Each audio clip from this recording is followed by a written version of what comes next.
Aleena രോഹിത്തിനുള്ള food റൂമിൽ കൊണ്ടുവന്ന് കൊടുത്തു.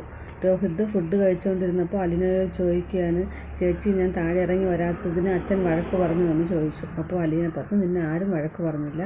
അച്ഛൻ പറഞ്ഞത് നീ ഇനി എല്ലാവരും ഫേസ് ചെയ്യേണ്ടതല്ലേ, താഴെ വന്നിരുന്ന് അവന് കഴിച്ചാൽ എന്താണെന്ന് മാത്രമേ അച്ഛൻ ചോദിച്ചുള്ളൂ എന്ന് പറഞ്ഞു. നിന്നെ ഇവിടെ ആരും വഴക്കൊന്നും പറയാറില്ല എന്നും പറഞ്ഞു. രോഹിത് അവൻ്റെ മനസ്സ് തുറക്കുന്ന എപ്പിസോഡായിരുന്നു ഇന്നത്തേത്. രോഹിത് പറയുകയാണ്, ഹരി എന്നെ ചതിച്ചതാണ്, ഞാൻ ഇങ്ങനെയൊന്നും അറിഞ്ഞിരുന്നില്ല എന്ന് പറഞ്ഞപ്പോൾ അലീന അവനോട് പറയുകയാണ്, നീ അങ്ങനെ വെറും നിഷ്കളങ്കനൊന്നും ആവേണ്ട, നിനക്ക് അവിടെ എന്താണ് നടക്കാൻ പോകുന്നതെന്ന് അറിയായിരുന്നു. ആ ആളൊഴിഞ്ഞ വീട്ടിൽ പോകുമ്പോൾ അവിടെ ബർത്ത്ഡേ പാർട്ടിയൊന്നും അല്ലാന്ന് നിനക്കറിയാമായിരുന്നല്ലോ. അപ്പോൾ രോഹിത് പറഞ്ഞു, ഞാൻ സമ്മതിച്ചല്ലോ, എനിക്കെല്ലാം അറിയാമെന്ന് സമ്മതിച്ചല്ലോ എന്ന് പറഞ്ഞു.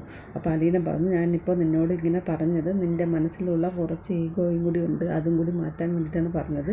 എനിക്ക് നിന്നോട് ഒരു ദേഷ്യവുമില്ല, നീ നല്ല കുട്ടിയായല്ലോ എന്ന് പറഞ്ഞു. ചേച്ചി എന്നെ ഒരു മോശക്കാരനായിട്ടല്ലേ കാണുന്നതെന്ന് ചോദിച്ചപ്പോൾ അലീന പറയുകയാണ്, ഇല്ല മോനെ, അങ്ങനെയൊന്നുമില്ല, നീ നിൻ്റെ തെറ്റ് മനസ്സിലാക്കിയല്ലോ, നിനക്കിപ്പോൾ മാറാനുള്ള മനസ്സുണ്ടല്ലോ, അതുകൊണ്ട് നിന്നെ ഇപ്പോൾ എല്ലാവർക്കും വളരെ ഇഷ്ടമാണ്. തെറ്റ് പറ്റാത്തവരാരുമില്ല, തെറ്റ് മനസ്സിലാക്കി തിരുത്താൻ ശ്രമിക്കുന്നവരാണ് നല്ല മനുഷ്യരെന്ന് പറഞ്ഞു.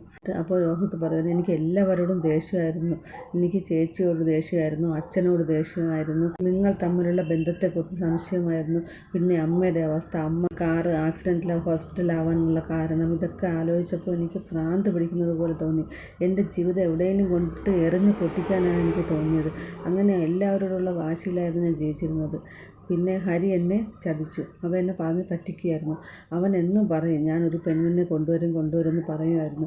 പക്ഷേ അവൻ സ്നേഹിക്കുന്ന പെണ്ണിനെയാണ് ഇതുപോലെ പറഞ്ഞ് പറ്റിച്ച് കൊണ്ടുവരുന്നതെന്ന് എനിക്ക് അറിയില്ലായിരുന്നു ചേച്ചി എന്ന് പറഞ്ഞിട്ട് രോഹിത് കരയുകയാണ്. അലീന അവനെ സമാധാനിപ്പിച്ചു.